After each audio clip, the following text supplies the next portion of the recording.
Era un crudo invierno, y un mendigo estaba junto al camino sin más que su ropa. Pasó entonces un monje que le dio su abrigo para protegerlo un poco del frío. El monje, muy orgulloso de lo que acababa de hacer, se queda esperando a que el mendigo le agradezca. Este tan solo lo vio con una mirada vacía. Poco rato después, el monje se sintió muy apenado. Estaba presumiendo de su acto de bondad. No lo hizo por sí mismo, pero para que le agradecieran. Ay, AMLO. Hace tan solo unos años decías cosas tan tremendamente acertadas, pero el poder te ha moderado. Digo, tampoco es como si alguna vez hayas sido algún extremista, pero bueno, para los estándares de este país, pues parece que lo eras. Nada que no me esperaba.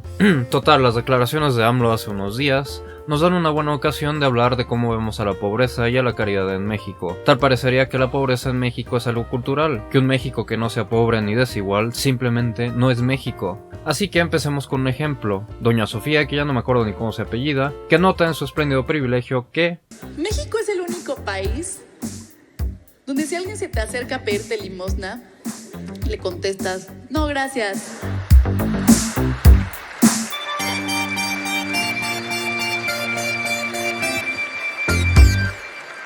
Y tengo que admitir que yo también lo he hecho. Procuro no hacerlo, pero la ideología dominante pasa por mis labios y lo digo.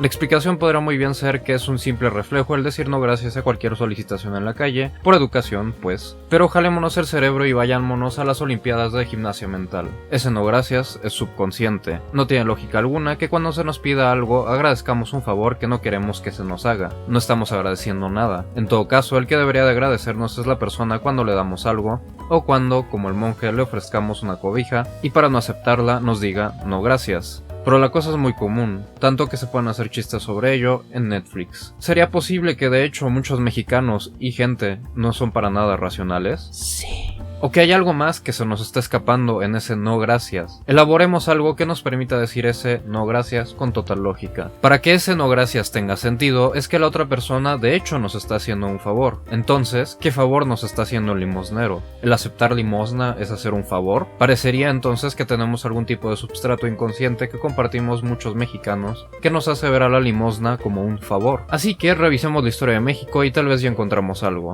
Indios con un imperio, llegan europeos cochinos con enfermedades y matan a buena parte de la población y estos se creen que con sagacidad y buena estrategia militar conquistan el país. El Imperio Español era un estado teocrático y no solo por ello, pero por alguna obligación legal para justificar su conquista tuvieron que cristianizar este territorio. Hasta la fecha somos un país con un 82% de población católica, y no es hasta Juárez que hay una clara separación de la iglesia y el estado, al menos formalmente. Finalmente, México es un país profundamente católico. Así que Jesús, dime qué piensas de los pobres, dime si tu iglesia tiene algo que ver.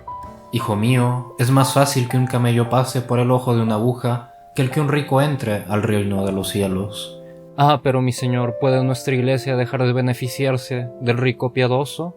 ¿Qué hacemos? Hijo mío, no hagas caso de los protestantes cuando te digo esto. La indulgencia es aquel perdón que Dios, por medio de mi iglesia, le da a los pecadores si estos hacen actos de caridad. Hijo mío, la basílica de la piedra sobre la cual se construyó mi iglesia está hecha a base de indulgencias. Entonces, Padre mío, si peco de lujuria, ¿puedo irme al cielo si doy dinero a tu iglesia o al pobre? Así es, hijo mío, dona al Teletón. Amén. En efecto, yo creo que el catolicismo tiene algo, si no es que mucho que ver con nuestras actitudes con respecto a los pobres. El mendigo nos da la oportunidad de hacer algo bueno para reducir nuestra pena en el infierno, de reivindicarnos ante Dios. Ahora, efectivamente, creo que tiene mucho que ver con lo español.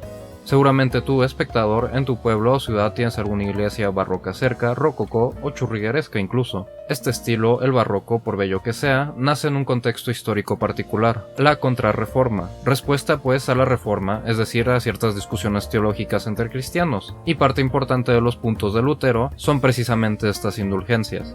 Consideraba que eran una especie de soborno. Los protestantes no tienen algo parecido. Las iglesias barrocas y en general todo el movimiento artístico del barroco, con lo impresionantes y bellos que son, de hecho tratan de alejar a los católicos de los protestantes. Tratan, entre otras cosas, de alejar de nuestra cabeza que las indulgencias son algo malo. Tratan de impresionarnos del poder de la Iglesia Católica. Y cambio de vestuario. Por supuesto que hay caridad por parte de países protestantes, pero no tienen estos matices. Incluso retomemos la parábola del principio, la cosa es budista. En países con esa tradición, la limosna y la caridad son algo sorprendentemente raro. Pero aunque sea esto, es algo que fácilmente se pudo inventar Kant. un hijo de pastor protestante, que sorpresa sorpresa defendía la idea de que las acciones buenas se tienen que hacer por ellas mismas, idea yo creo también peligrosa por sí misma, porque le da un carácter abstracto y trascendental a la ideología dominante. Aquí el dar limosna como un acto bueno por sí mismo, sin considerar las condiciones que permiten que demos limosna en un primer momento. Y no solo eso, hay que recordar la posición de las compañías religiosas que llegaron a evangelizar este país. Críticas de la opulencia de grandes partes de la iglesia tomaban y toman mucho a pecho la cita bíblica sobre los ricos. Los pobres, en el catolicismo y en el cristianismo en general, son personas virtuosas. Claro, sufren en la tierra, pero el cielo es de ellos. No hay razón, pues, para cambiar su situación. Así que, bueno, tenemos un aspecto religioso y ahora uno político. Isabel la Católica, reina de España, recibe unos indios americanos en invierno, indígenas caribeños, acostumbrados a pasearse semidesnudos, y, pues obviamente los dejan semidesnudos morir de frío en el invierno de España. Isabel, muy conmovida, prohíbe que entren en España y declara que los indios son algo que hay que proteger. Hay discusiones teológicas para saber si los indios son personas o no, y pues sí, al menos no la regaron ahí, son personas. Pero siempre hubo un trato infantilizador de los indígenas. Las encomiendas se encargaban a los indígenas bajo la tutela de un español para que los instruyera y los educara como si fueran niños. Digo, evidentemente eso implicaba que los trabajaran a muerte, pero pues bueno, ¿no? Y vamos, no nos hagamos babosos, los indígenas por siglos han sido los pobres. Por ahí hay alguna confusión entre las dos categorías. Así que por un lado tenemos una posición en la que a los pobres se les glorifica y son instrumentos para ir al cielo sin importar las cochinadas que hemos hecho en tierra, y por otro lado los tratamos como niños pendejos a los que hay que enseñarles qué hacer. Es algo extraño, los pobres son los dueños del cielo, los predilectos del Señor, pero idiotas. El rico es sagaz, es chingón, lo glamorizamos en la tele, es algo que admiramos con imágenes pendejas sobre emprendedores en Instagram. Son algo, como dice Wilde, a lo que podemos tener lástima, pero jamás aspirar. Así que, viéndolo así, tiene perfecto sentido ese no gracias. Y esto no solo define este gracias absurdo, pero toda una serie de actitudes, más una mezcla de buena ideología capitalista que nos lleva a situaciones como el Teletón. Como vimos, en algún nivel nuestra sociedad piensa que los pobres no tienen agencia, que no saben lo que les conviene, y que de todos modos pues está bien que sean pobres. Se van al cielo y a mí, rico, me ayudan a comprarme mi camino al cielo. Así que veamos un ejemplo concreto, los organillos. Si viven en la Ciudad de México los han visto, gente que tiene una caja musical enorme de madera y que se pasea por la ciudad pidiendo dinero para ambientar los asaltos y el tráfico. De hecho, estos organillos son bastante valiosos porque fueron un regalo de los ricos del siglo XIX en el Porfiriato. El pensamiento fue el siguiente: no me gusta que esos pobres hagan nada para pedir limosna, al menos que musicalicen el ambiente. ¿Pero qué cosa? Digo, estos oligarcas de una dictadura, en vez de hacer alguna acción política para que de hecho mejore su situación, prefirieron regalarle aparatos caros de Alemania para que siguieran pidiendo limosna. Ni siquiera el dinero se confió al buen juicio de esta gente. ¡Qué idea tan torcida! Y los videos de Luisito, por cierto, siempre me han parecido como un ejemplo de esto. Va a buscar pobres para seguirlos, mostrar lo buenos y luchones que son, y les da su lanita. Pero poco se dice de las condiciones que permiten que vivan en esas condiciones. Siempre me recuerda a este pasaje de Los Pasos de López. Aquí Hidalgo habla con la corregidora.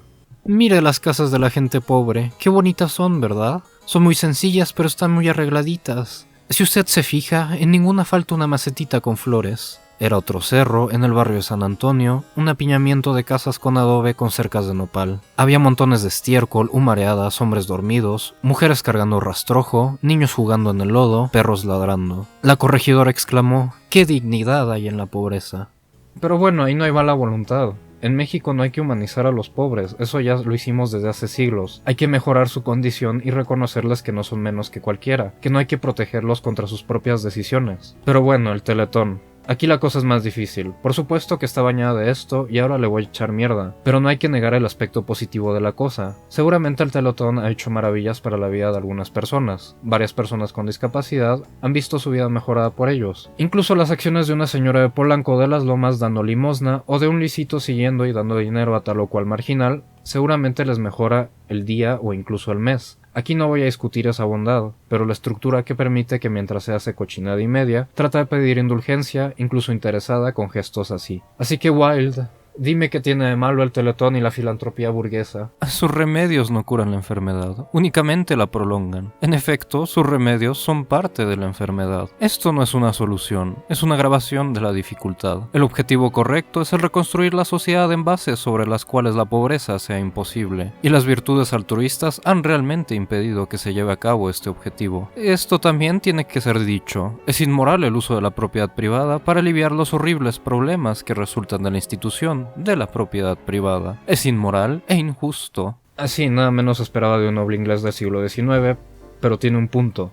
El Teletón ha sido una excusa para que el Estado mexicano deje de cumplir sus obligaciones con respecto a la gente con capacidades diferentes. En vez de que se obligue al Estado a hacerlo, el parche del Teletón permite que haya menos gente exigiendo. Por supuesto, los que no llegan al Teletón se joden y se quedan en la calle. Ah, no, bueno, perdón, pueden pedir limosna los domingos junto a la iglesia. Y no lo digo yo, lo dice la ONU. Igualmente pasa con una cantidad enorme de problemas en este país, desde alimentos a gente sin techo, a problemas indígenas. Hemos dependido de la caridad privada. Pero fuera de que el Teletón sea un órgano de la gente que ha contribuido al sistema político de este país, parte de quien ayudó a que se hayan mantenido los gobiernos que jodieron al país durante estos años y dejaron pudrirse al sistema de seguro social, o sea, fuera de que sean una causa de ellos o de que sean un uso de la propiedad privada para aliviar momentáneamente esos problemas, fuera de eso es el carácter privado de estas cosas. Hemos organizado nuestras leyes para que podamos hacer con nuestro dinero y propiedad casi lo que sea. Si el Teletón no quiere aceptar o tal o cual fulanito, está en su derecho. Bueno, hay excepciones en casos de vida o muerte, pero finalmente el uso de sus recursos es bastante discrecional. No podemos exigir nada, a caballo dado, bla bla bla. Nuestra actitud cambia bastante si se tratara del IMSS, la atención médica dada por el Estado.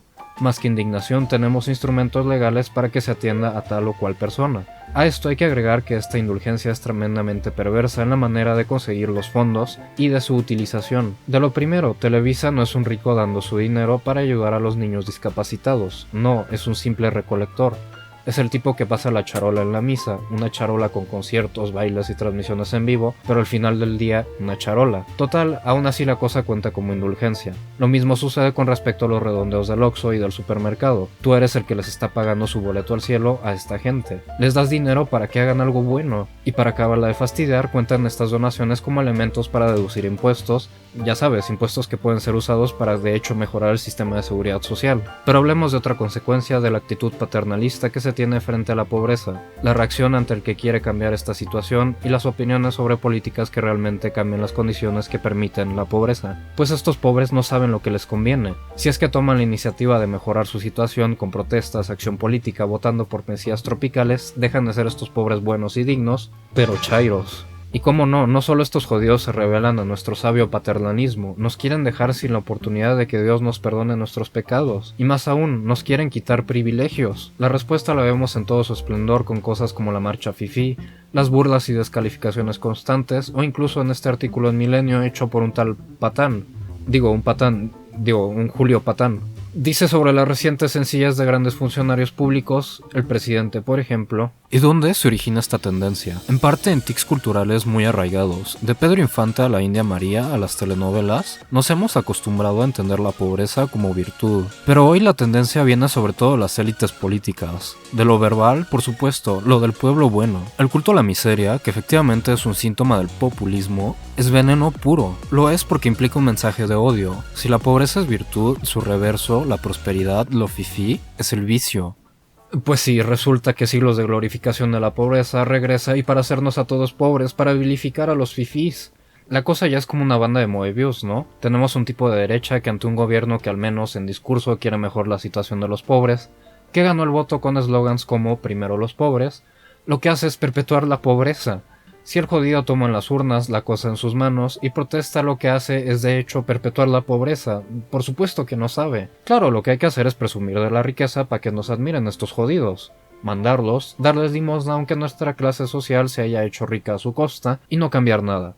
Retomemos la idea de hace rato. En efecto, el pobre es virtuoso, pero pendejo. No es algo a lo que aspirar. No tengo idea del tipo de pedigrí pobre que este don Patán aduce, pero si es que no pensamos que la pobreza es equivalente a la estupidez y al infantilismo, pues no tiene nada de malo decir que tenemos a pobres como antepasados. Y si es que lo pensamos incluso subconscientemente, pues escribimos artículos como este. Finalmente hay que tocar un punto de mi primer video. Dije que mucha gente pobre se considera de clase media. La razón, como vimos, es muy simple, aunque puede haber otras y muy poderosas. Y es que no quieren que se les piense como niños. Muchos incluso se pueden tragar el artículo de Don Patán creyéndose ricos, y pues es una tragedia. Total, esto salió muy largo, pero creo que toqué todo lo que quería tocar. Y obviamente hay que hacer la precisión de que el elemento religioso no es muy explícito para mucha gente, aunque el rico mocho no sea nada nuevo en este país. Yo creo que para alguna gente, aunque poca importancia o ninguna le dé a Dios y sus indulgencias, les queda este resabio que seguramente piensan como moral.